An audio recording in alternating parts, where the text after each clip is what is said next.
Welcome back to my channel, everyone. Today we are going to go over what I read in January and February. So because I don't want this video to be too long, I'm just going to go over some basic monthly stats first. So total, I read 6 books in January, 7 books in February. I only listened to audiobooks in January, and my average rating was 3.3333333. In February, I listened to 6 audiobooks and then 1 ebook for a total of 248 pages read. And then my average rating was 3.48. So first I read The Hating Game by Sally Thorne, which I gave 4.5 stars. It was a really great way to start the new year of a reading off. I really enjoyed it. It was so good. I had 2 issues with it, which is why it marked down to got marked down 0.5 star.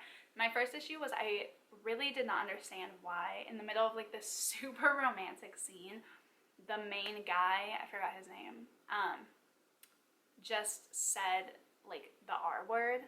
It was like literally this romantic monologue, and then he's just like this word that is so unnecessary. I did not understand it at all. Hated it. Really, that's a huge deal breaker for me. So that threw me off from the character, which I had really started to like. It was a romantic scene, so then it made the romance super weird to me, and it wasn't corrected or wasn't challenged in any way, and that really confused me. It's just not like a descriptive word we should be using. And then the other thing that threw me off was how Josh really romanticized or almost fetishized, I feel like, how small Lucy is or was. Like, he always brought up like, oh, she's so small and tiny, and like that just gave me weird vibes for some reason. I don't really know why. I just like, it kind of bothered me and threw me off. I don't know, it just weirded me out. I don't know, maybe it's just me. It just seemed really fetishized, I guess, how small and like pure she looked and everything, and that just really like bothered me. So it might just be me, but that's just how I felt about it. But overall, I really loved it. I'm definitely gonna pick up what's her new book called, like something First Impressions, First Impression, what's it called, Second First Impressions. Definitely gonna pick that one up. And I haven't heard great things about 99% Mine, but I'm still gonna pick it up, I think, because I do really like her writing style. And I did really connect with the characters. There were just those 2 issues with this particular story that I was like, wait, what? Then I read The Brain Fog Fix by Dr. Mike Dow, which I gave like 2 stars, I think. This is supposed to help with like anxiety. It's things you can do to kind of reset your brain and whatnot. And I felt like it was really repetitive. And some of the information may have been useful or interesting, but it's not, it intended to like change people's lives, right? Like a typical self-help nonfiction, like its intention is to change your life or help you do these things, right? Brain fog fix. But none of this would have changed my life. And I really disliked the way that he came across. Like, most people don't need antidepressants. If you're on antidepressants, like, just get off of them and it'll help your brain. Like, whoa. No doctor should be saying that at all. Nobody should be saying that at all. Didn't even say like consult your PCP or your psychiatrist. Like, none of that was like mentioned at all. He was just like, a lot of people are on prescription psych meds and it messes with your brain, and instead you should have more omega-3s and fish. This is not how a lot of people's brain works, and I felt like it was really negative and it could be dangerous, borderline. So I did not like that. It felt super pretentious, and like I said, it was just really repetitive. Him and his omega-3s, like it was insane. So yeah, like 1.5, 2 stars for that one. Do not recommend it at all. I felt it was like pretty negative and not like beneficial at all to what it was trying to set out to do. And I read If Only You Knew by Prerna Pickett. I really liked some aspects of this one, and I really disliked other aspects of this one, which gave it a solid 3 star for me. Didn't love it, didn't hate it. There were some parts of this story that I just felt were super over dramatic. Like, so it's told from dual perspective of 2 kids, or adults, I guess. They're new adult. It's a new adult book, which I love. This is the only new adult book I've read all year, and it definitely felt more seen and heard, like as a 25-year-old. They're, I think, 19, 18, 19. And I definitely still feel like it was definitely more relatable than like kids in high school. I'm so glad that like NA is getting more traction nowadays because it's such a missed out genre. Or not genre, I guess, age group or demographic reach, you know? Told from dual perspective by the one girl, one guy, and kind of their relationship. And I felt like her side, her perspective was really overdramatic and I didn't connect with it. And a lot of other reviewers that I follow and see said the same thing. And then with the guy's perspective, I felt it was really heartfelt, super intense and meaningful, and I definitely connected with him as a character. I did not connect with the female POV at all, and so because of that, it got like a 3-star for me. It just was so, some parts were just so random and a bit underdeveloped for me, and like the woman's side of that was like where I felt that most. And then the guy's perspective I actually really connected with and felt like he was a really solid character. So yeah, overall just really borderline basic, like really in the middle. But I definitely recommend it still. Like I think that a lot of people would enjoy the story, and so I definitely still recommend picking it up. I think that this is Prerna Pickett's debut as well. And I just love supporting new authors, so I do still recommend this one. It just for me was really baseline. Then I read One of the Good Ones, which is written by sister duo Maritza and Maika Muli, I believe. Sorry if I'm butchering that.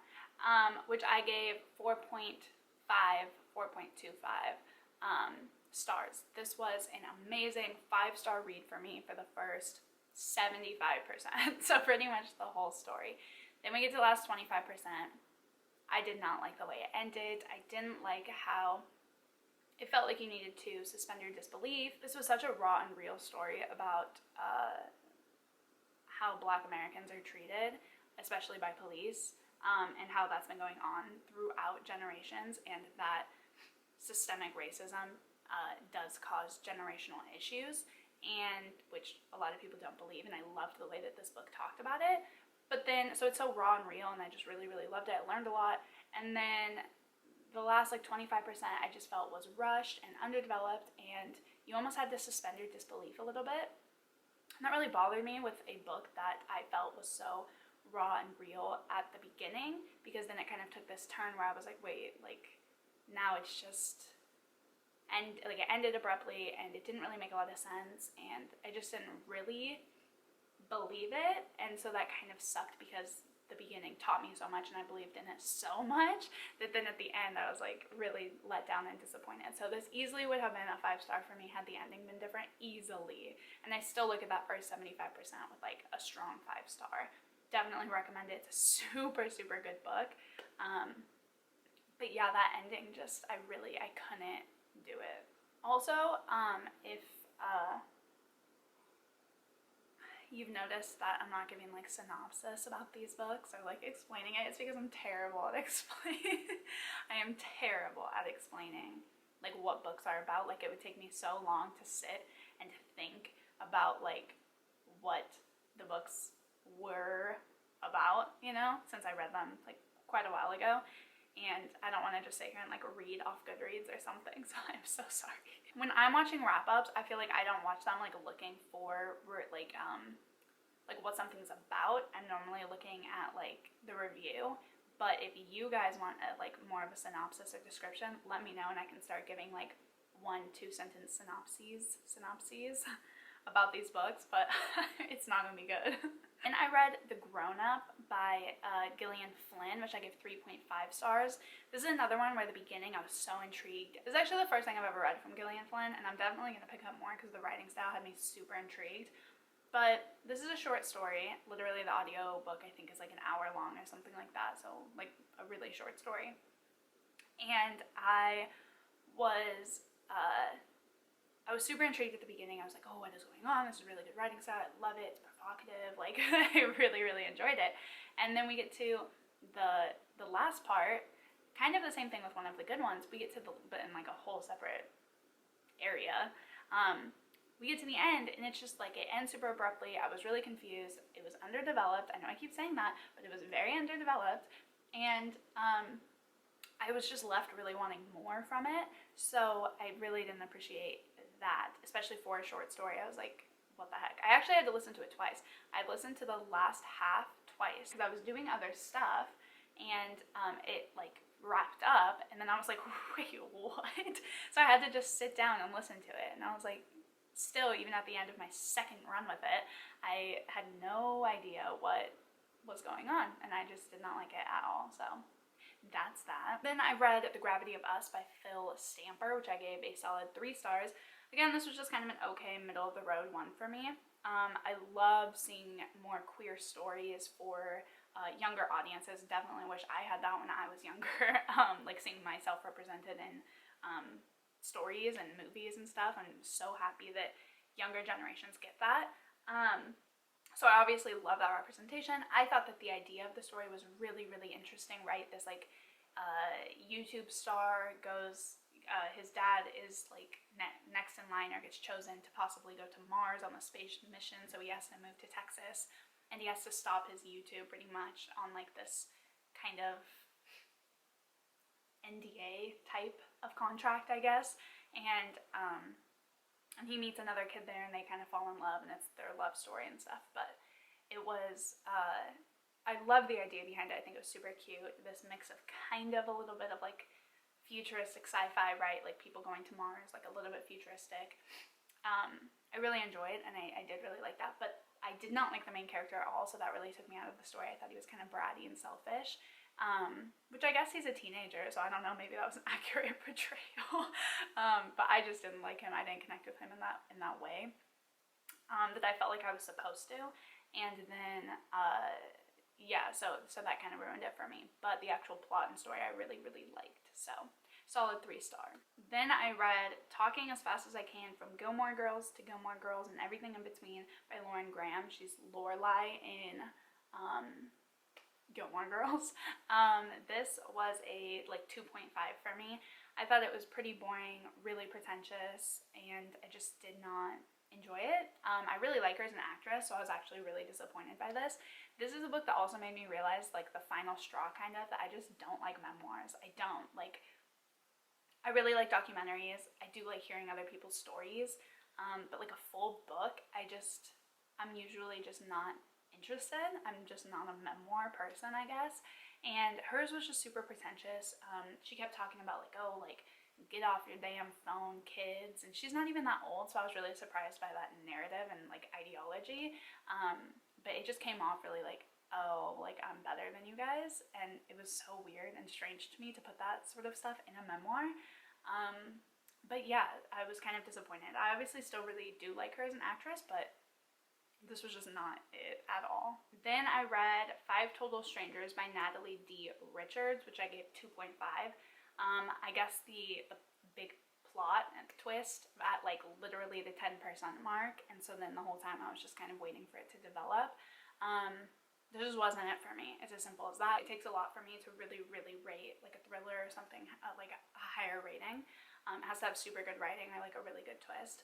And this just wasn't it for me. I guessed it. The writing, it was very basic. I feel like YA thrillers just aren't for me anymore. It's not that they're not worth rating or aren't inevitably good, like not good quality. It's just for me at this like development in my reading taste, I feel like I'm able to kind of decipher them a little bit better, and it just doesn't make the reading experience as enjoyable. So that one is just not for me. Then I kind of set myself a challenge to go on my want to read list and go from like oldest to newest and see if my library had any of them on audio, like the older ones, and try to kind of make my way through like the oldest books on my Goodreads TBR. Not my physical TBR, but my Goodreads one. And they actually had a ton of them. So I'm almost like all the way through all of the books that I added on my TBR in 2016. I have like 5 left. So one of the ones that was on there that I read was Kill the Boy Band by Goldie Moldavsky. And I gave this one 3 stars. It was super solid. 3 stars. I thought it was interesting, but obviously since I'm reading these books that are a little bit older by 5-6 years, if I added them in 2016, that means they had to be like published in 2016 or even before. So some of them are like a little bit problematic, and they have some issues that I just wouldn't appreciate in stories nowadays. and I don't feel like it's fair though still to rate them like, oh, through the perspective of 2015, 2016, because I feel like a good solid book should be able to not be problematic through ages, right? So yeah, I don't know. I gave it a 3 star. I read some people have issues with like the fandom rep. I'm not really in a fandom, so I can't really speak on that, but some people said it was really toxic and whatnot. And I thought it was just relatively solid. I know this author has another book coming out. I think it's called like the Mary Shelley Club or something like that. And it's on my radar. It's not one that I'm probably gonna like pick up like ASAP or even like request or want to read. Like, you know, I want to see what the reviews say and then maybe get it from like the library. But yeah. And I read Fix Her Up by Tessa Bailey, which is number 1 in the Hot and Hammered series. I actually read number 2 in the Hot and Hammered series about a year ago, Love Her or Lose Her. I actually read that one before the first one, which you don't have to read them in order. It's nice to be able to see like where the characters are at and stuff. It's not one of those series you have to read in order. I just think it would make it like more enjoyable or something. But so I read that one and I actually really enjoyed that one. I think I gave it 4 stars. And then I saw Fix Her Up at I'm in my library, the Libby app or whatever. And so I thought, like, I'll give it a try, why not? Since I liked the second one so well. And this one was okay for me. Like, I think I gave it a 3.75 star. And I did not like it as much as Love Her or Lose Her at all. I'm definitely gonna still read the third one. Which is called Rules for Engagement, I want to say, or something like that. Tools for Engagement, I think. I'm definitely going to still pick that one up because I think that if this shows anything, maybe Tessa Bailey's writing style has improved over the years. So the first one wasn't as good, second's better, maybe third's best. So I'm definitely going to pick it up and see, because then I'll know how I feel about her as like an author in general too. So I'm definitely gonna still pick that one up, but Love Her, or not Love Her, Lose Her, Fix Her Up just wasn't like the best to me. I did like the smutty level and the character development and all that stuff, but honestly, the like little sister thing, like the love interest guy kept calling Georgie, the girl, like his little sister and stuff, because he's best friends with her brother. So he's like, I've always looked at you as a little sister, but he would say it in like kind of romantic or sexual moments. And that like really is like unacceptable to like me and everybody else. I saw a lot of people found that really problematic, and obviously I did as well. Like, I did not like that at all, but I do still recommend the second one. I think it had a good amount of smut. They're more developed characters, and I really liked that. And I still am going to read Tools for Engagement because I do hope that maybe that will be like the best one. So we'll see. Then another one that was on like my my like 2016 want to read section was Every Last Word by Tamara Ireland Stone. This one I gave 3.25 stars, and along with Kill the Boy Band, this one definitely made me realize that like YA books, contemporary YA books pre like 2018, 2017, I'm probably not going to enjoy. I just feel like people weren't as, and I mentioned this a little bit in Kill the Boy Band, I just feel like we've really challenged authors, especially white authors, to not write things in a problematic way, or to give more space and room for own voices authors to correctly and accurately portray certain representations. And so I just feel like reading these books, like Every Last Word as well, there's some problematic issues with it that I just feel like wouldn't pass nowadays, and it made me take a lot of books off my TBR, my like want to read list. It made me go through and be like, okay, this is like pre-2018, like YA contemporary, probably not going to enjoy it. And so it did really help me kind of hone in on what I want to read and what I'm going to read in the future. So that's what's been fun about this little like experiment I've been doing. Every Last Word is about a girl who has pure OCD, which I also actually have, but I know the author doesn't have, so it's not an own voices story whatsoever, even though they said they did a ton of research. Still not in own voices. I found it relatively accurate. Obviously, like, OCD is going to present itself in a lot of different ways to different people, so it's hard to say like, oh, I saw a lot of people saying like, oh, this isn't how my OCD is though. And it's like, well, you know, on one end of the spectrum, like, you have OCD, so obviously you have a better perspective even than the author, but not everybody's presents the same, so it's not a competition at the same time between like you and the MC, you know, like whose OCD is more like your own. That it's just kind of weird. Like I would never be mad if a character's depression or anxiety or OCD or anything presented itself differently than mine. So yeah, but it's not in voices, so do with that what you will. But I found it relatively accurate still, but obviously I'd prefer someone who could like kind of have that background. Then I read A Dowry of Blood by S.T. Gibson. I got this off of NetGalley. It came out March, let me see. No, I think it came out in January, but I didn't get approved for it until February, which I thought was interesting. Yeah, it came out in January. I got approved for it in February on NetGalley, which after the pub date was really strange to me. But I read it like ASAP just to make sure I could get a review out still within a decent time frame. And I love this. The cover, stunning, like concept, stunning, execution, really good. I gave this, let me see, I gave this 4.5 stars. 4.5 stars. It's a queer, polygamous, female, male, female Dracula retelling. Like, are you kidding? This is a relatively short story. I think it's 250 pages. But it's just, the writing is so Victorian style, like, it's just so beautiful. It made me want to read Dracula because the author said that there's a couple, like, little, like, you don't have to read Dracula before, but they said there's a couple, what do you call it? Easter eggs within the story, so I definitely kind of want to read Dracula and see if I can like pick those out, which I've been wanting to read Dracula for a while now anyways. But yeah, it was just told in such a beautiful way. The only thing that gave it kind of a lower rating for me compared to a 5-star is that I felt some of the character development was inconsistent, especially with how I felt those characters would have or should have acted depending on how we met them. And I know that like things change, people change, that's a point of character development, but I felt like it was inconsistent. And that's why it kind of took me out of the story. It was the first kind of fantasy that I read in years, I want to say.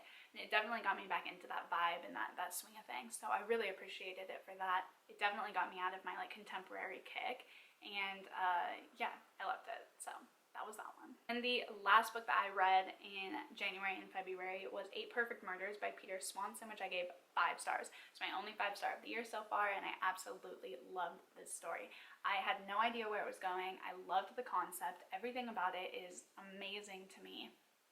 I didn't even realize that this is a series, so it was the first in a series, so I'm really excited to see where that picks up. And Peter Swanson has a new book coming out this year, or maybe it already came out, called Every Value Break.